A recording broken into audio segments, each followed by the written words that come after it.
دوستانی خوش اومده به چنل من. یاسین KM امروز اومدیم با یه دوبله اختصاصی از گروه KM و کسی نیست بجز ایرک که قرار امروز رکورد گینز رو بشکنه و بزرگترین پیتزای دنیا درست کنه. بزن بریم. چیزی که داریم می‌بینیم قراره بزرگترین پیتزای دنیا یا بزرگترین شکست دنیا. البته اگه من خرابکاری کنم. خیلی خوب، رکورد فعلی بزرگترین پیتزای دنیا دست مردم روم تو ایتالیا است. شهر پاستا و عشق پیتزا. خب اونا دورش قدم زدن، منم میخوام بدم به افتخار رکورد بزرگترین پیتزای دنیا. متاسفم ایتالیا، باید بگم که این رکورد دیگه دست من. این کارو با حسابت 4235 کیلوگرم شامین، 2270 کیلو سس و 4082 کیلو پیتزا. خیلی دارم با اعتماد به نفس حرف میزنم چون میخوام کسی متوجه نشه که واقعا نمیدونم میتونیم از پس این رکورد بر بیاییم یا نه. اگه این چند سال گذشته با من بودین پس میدونید که توی تولد 8 سالگی یه پیتزا پارتی گرفتم و هیچ کدوم از دوستام نیومدن. پارسال بهتون قول دادم اگه تا آخر سال به 10 میلیون مشترک رسیدم اون وقت پیتزا پارتی با شما دوستای جدیدم برگزار می‌کنم و شما این عدد رو با 11 میلیون مشترک رسیدید و باید بگم که حالا ما سر قولمون هستیم تا این پروژه رو عملی کنیم، یعنی بزرگترین پیتزای دنیا با خمیر شروع. پس این همه خمیری که لازم داریم درسته؟ شده میکنی؟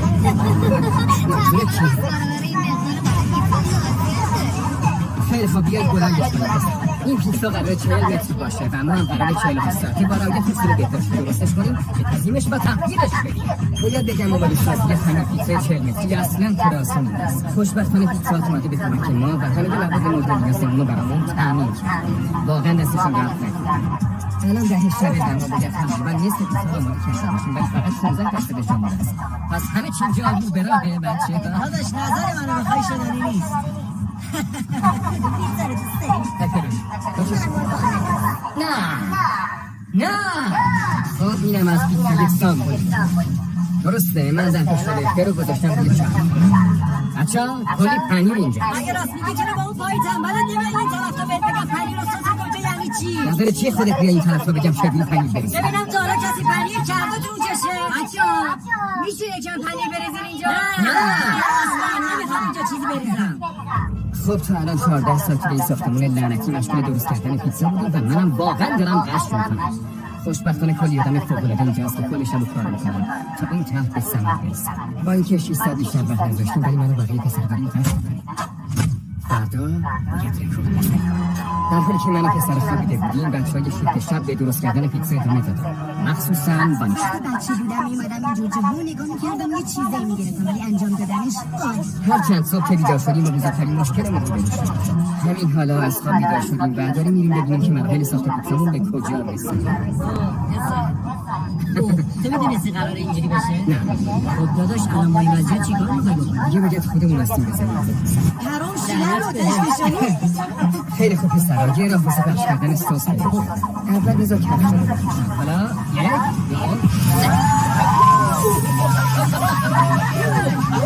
2 پسر این خیلی قدیه همه بیان خونه. 3 2 1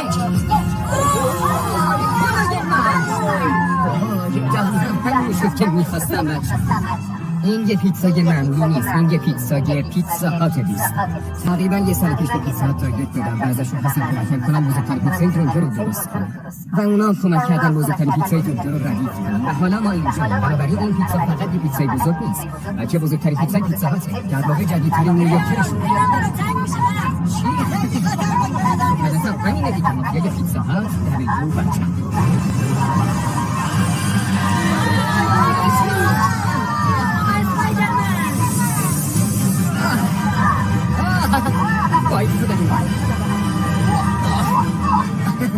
دقیقا همونی بود که تصور می‌کردم. وقتی تاپینگ خیلی چیزا راجع به آدم میگه. بعضیا پپرونی دوست ماشین می‌چرخونی کار شوخی ولی دهی جلو افتادی. برای یه درصدی که آناناس توی پیتزاتون دوست دارید این ما این که اذیت می‌کنید برای شوخی است.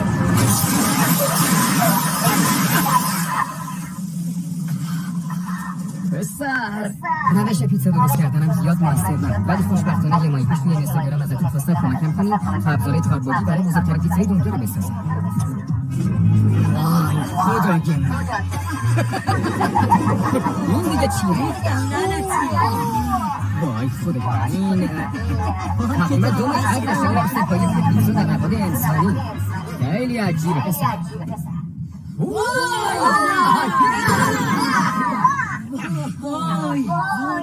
وای خدا من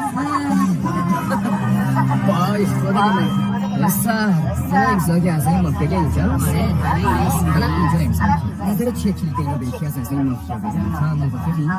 چرا که نه از اونجایی که ما داریم این ویدیو رو به خاطر 10 میلیون شدن میگیریم و شما دلیل اون هستین تصمیم گرفتم به عنوان تشکر از من شمایی که اینجا نیستین این ماشین گلف رو به نفر بگیرم همه کاری که باید بکنیم اینه که عکس منو لایک کنیم فالو کنیم و برنده بشیم به همین راحتی خب راستش که ناراحتم احساس میکنم که من الان چیزی برنده نشدم نمیفهمم چه باش کنیم چی میگم شما این ماشین گلف نهایی نیست که در نظر گرفتم از اول امسال با کمک شما 10 میلیون شده تصمیم گرفتم جشن بگیرم و به هر کدوم از شما یه اسلایس میرسه دوستان خوب با بچه‌ها رفتیم سالن تاریخ یوتیوب تا پیتزا پارتی که اریک سال می‌خواست رو برگزار کنیم برو بریم بزن بریم بزن بریم پیتزا پارتی بزن بریم پیتزا پارتی آره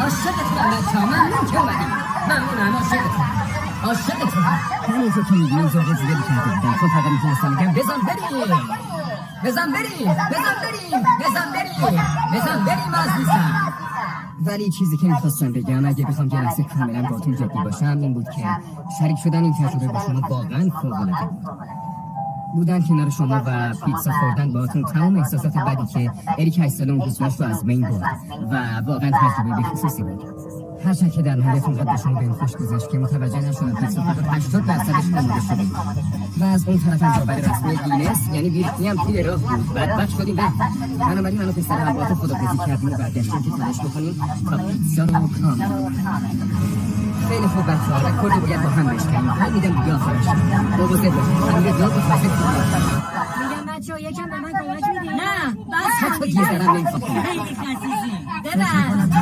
38 ساعت از آخرین باری که خوابیدیم میگذره ما تمام شب به خاطر این پیتزا بیدار بودیم تیم پیتزا با دین و دل کار کردن و بدون پیتزا این کار اصلا نمی‌کنه هر کسی توی این سالن متوجه شده که این اتفاق این پیتزا 68000 تیکه است و قراره به محضی که کارمون تموم شد به شکل فریز شده به خیریه‌ای در لس آنجلس ارسال بشه به نظرم ایده خیلی خفنیه که کلی آدم از این پیتزا میخوان بخورن خیلی افرادی که اینجا هستن صادقانه این کار رو برای مردم لس آنجلس انجام میدن و این واقعا حرکت زیباییه خیلی خوبه توی این ساعت آینده واقعا میخوام این کار رو الان دیگه واقعا وقتشه وانیشا الان 3 روزه که داره راجع به گذاشتن تیکه آخر پیتزا با ما حرف بزنه الان خوشحالی؟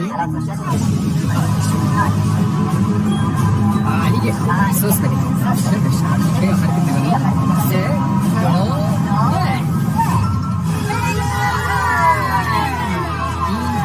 این پیتزا گیرتون البته امیدوارم داور گینس تا چند دقیقه دیگه میاد اینجا ممکنه واقعا رکورد زده باشیم ممکنه پیتزامون کوچیک باشه یا یه قانون رو رعایت نکرده باشه یا هر چیز دیگه ممکنه اتفاق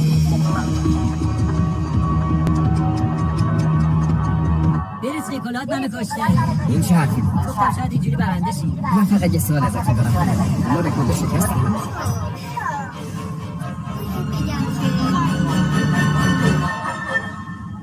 شما رکورد جدید گینس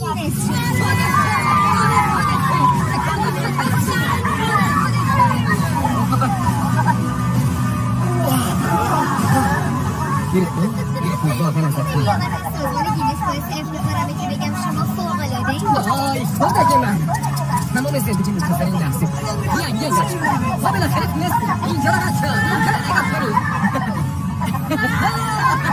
وای خدای من این موقع داره گریه میکنه دوستتون دارم بچه‌ها ممنونم بعد از 3 روز درست کردن این پیتزا بالاخره موفق شدیم از حمایت همتون ممنونم بابت 10 میلیونی شدنمون هم ممنونم از پیتزاس هم واقعا ممنونم که توی این کار کمکمون کرد از شما ممنونم بچه‌ها دوستای من عاشقتم کارمون تموم شد عاشقتون داداشای گلم این بود ویدیو ایرک که رکورد گینس رو شکست ممنونم که با من